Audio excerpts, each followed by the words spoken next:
তো বন্ধুরা আজকে হচ্ছে শ্রাবণ মাসের শেষ সোমবার আর মহাদেবের জন্য ভোগ রান্না করব। তো বন্ধুরা তোমরা দেখছো এই খিচুড়ি ভোগ হয়ে গেছে, পায়েস হয়ে গেছে, তো ফাইনালি সমস্ত ভাজা কিন্তু হয়ে গেছে।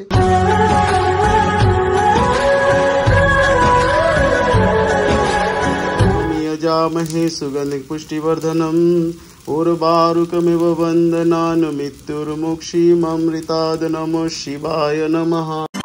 তো বন্ধুরা আজকে হচ্ছে শ্রাবণ মাসের শেষ সোমবার আর মহাদেবের জন্য ভোগ রান্না করব। তো সেই জন্য এই যে দেখতে পাচ্ছ এখানে সবজিগুলো কাটা রয়েছে। এই যে খিচুড়ি করব, খিচুড়ির জন্য ডাল আর চালটা ভেজানো রয়েছে, পায়েস অলরেডি হয়ে গেছে। তো এখন চলো শুরু করা যাক। প্রথমে এইগুলোকে একটু ভেজে নেব। তো ভাজার আগে এগুলো একটু নুন হলুদ মাখিয়ে নিই। তো এই যে নুন হলুদ মাখানো হয়ে গেছে আর এই দিকে দেখতে পাচ্ছ এই যে চাল আর ডাল কিন্তু ফোটা শুরু হয়ে গেছে। তাহলে এরপরে কিন্তু কি কি দেব, তো চলো এর মধ্যে একটুখানি লবণ দিতে হবে, মানে নুনটার পরিমাণ মতো। এটা ভোগের প্রসাদ, তো যার জন্য এটা টেস্ট করে দেখা যাবে না, একটু পরিমাণ মতো যেটুকু হয় মানে একটু আন্দাজে দিয়ে দিচ্ছি। নুন দিলাম, এবার একটু হলুদ দিয়ে দিই। হলুদটাও একদম পরিমাণ মতো দিতে হবে। তো ভোগের প্রসাদে আমি যেহেতু মুখে একটা কাপড় বেঁধে নিয়েছি, তো সেই জন্য এটা কথা বলতে পারছি। ন্যাচারালি ভোগের প্রসাদে কথা বলা যায় না, তো আমি যে এটা মুখে বেঁধে নিয়েই আমি কথাটা বলছি। আরেকটা কথা, যেহেতু আমাদের এই ভোগের প্রসাদটা বানাতে গেলে স্নান করে ভেজা গায়ে বানাতে হয়, আমি একদম চান করে ভেজা অবস্থায় রয়েছি। তো তোমরা ভিডিওটা দেখো, আমার মনে হয় তোমাদের ভালো লাগবে। আর সবাই কিন্তু কমেন্ট বক্সে হর হর মহাদেব লিখবে। তো বন্ধুরা এবার কিন্তু আমি সোমবার দেব। আর তেল গরম হয়ে গেছে, তেলের মধ্যে মশলা টশলা দিয়েছিলাম। এবার এটা কিন্তু খিচুড়ির ওপর ঢেলে দেবো, কারণ জায়গাটা অনেকটাই ছোট।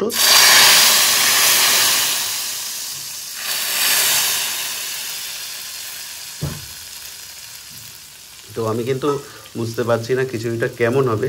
ভোগের প্রসাদ যেমনই হোক, এটা টেস্ট করে দেখা যাবে না। তো তোমরা বলো তোমাদের খিচুড়িটা ঠিকঠাক লাগছে কি না, আমি কি ঠিকঠাক বানাতে পেরেছি। একা হাতে যেটুকু মানে অ্যারেঞ্জমেন্ট করছি মহাদেবের ভোগ। তো আমি যতটুকু জানি যে ভোগ দর্শন করাটাও নাকি খুব মানে পুণ্যের। তো তোমরা যারা ভোগ দর্শন করছো তাদের তো অবশ্যই ঠাকুর সবার মঙ্গল করুক।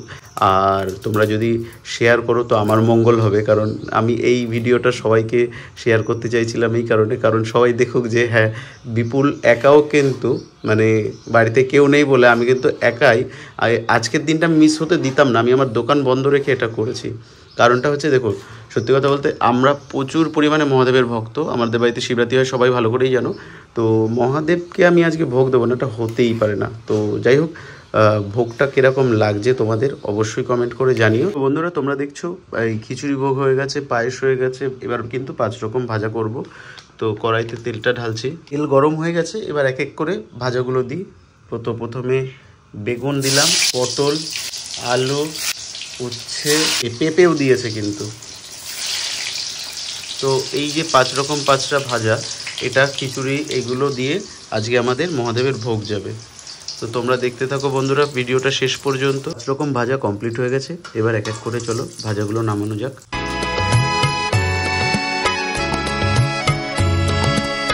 তো ফাইনালি সমস্ত ভাজা কিন্তু হয়ে গেছে। আর এই যে আমাদের এখন খিচুড়ি ভোগ আমরা দেব। তো ভোগ রান্না হয়ে গেছে, এবার বাবাকে আমরা স্নান করাবো। তো প্রথমে মধু দিয়ে দিলাম, মধু দেওয়ার পর একটু ঘি দিয়ে দিলাম। এবার সুন্দর করে বাবাকে ঘি মধুটা মাখিয়ে নেব। তারপরে সেটাকে জল দুধ যা যা লাগে সব কিছু দেবো। তো বন্ধুরা তোমরা ভিডিওটা দেখতেই পাচ্ছ যে আমরা এখন বাবাকে কিন্তু দই দিয়ে স্নান করাচ্ছি। এবার দইটাকেও ভালো করে বাবাকে সুন্দর করে চলো মাখানো যাক। তো বাবাকে কিন্তু আমরা এখন দই দিয়ে স্নান করাচ্ছি। দেখতে বেশ ভালো লাগছে, তোমাদের কেমন লাগছে অবশ্যই জানাবে। আর যারা মহাদেবের ভক্ত তাদের কাছে তো হয়তো দারুণ লাগছে, তাই না? আর এবার কিন্তু আমি চন্দন গুঁড়ো দিয়ে বাবাকে এবার আমি সুন্দর করে বাবাকে মাখাবো। তো চলো দই গেল, তারপরে আমরা ঘি মধু চন্দন আর কিছু বাকি দিলাম না। এবার কিন্তু বাবাকে চলো স্নান করানো যাক। এবার আমরা বাবাকে স্নান করিয়ে দিচ্ছি পরিষ্কার করে। আর পরিষ্কার করে স্নান করানোর পরে বাবাকে একটু চন্দন লাগিয়ে দিই। চন্দনও লাগানো হয়ে গেছে। এবার এক এক করে ফুলের মালা আর বেলপাতার মালা প্রথমে পরিয়ে দিলাম। এবার বেলপাতা মালা পরার পরে এবার কিন্তু আমি যেটা দিচ্ছি, এটা অনেকেই জন্য কলকে ফুলের মালা। তারপর সাদা যে ফুলটা, আমরা এই ফুলটার নাম আমি জানি না, তবে এরকম দুটো মালা গেঁথেছি, আমি নিজে হাতে মালাগুলো গেঁথে আমি কিন্তু বাবার জন্য করেছি। তো এইবার দেখতে পাচ্ছ নীলকণ্ঠ ফুলের মালাও, মানে কোনো কিছু বাদ দেবো না, বাবাকে যা যা পড়ে বাবা সব কিছু দেবো। এবার লাস্ট আমি দিচ্ছি আকন্দ ফুলের মালা।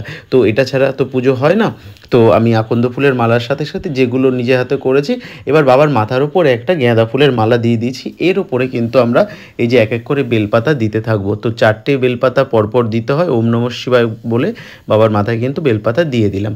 এবার বেলপাতা দেওয়ার পরে কিন্তু তোমরা দেখো কত সুন্দর লাগছে আমার মহাদেবকে। আর একটু চাল দিতে হয়, সেটা তারপরে যে ফল দিয়ে বাবাকে অভিষেক করতে হয় সেটা করলাম।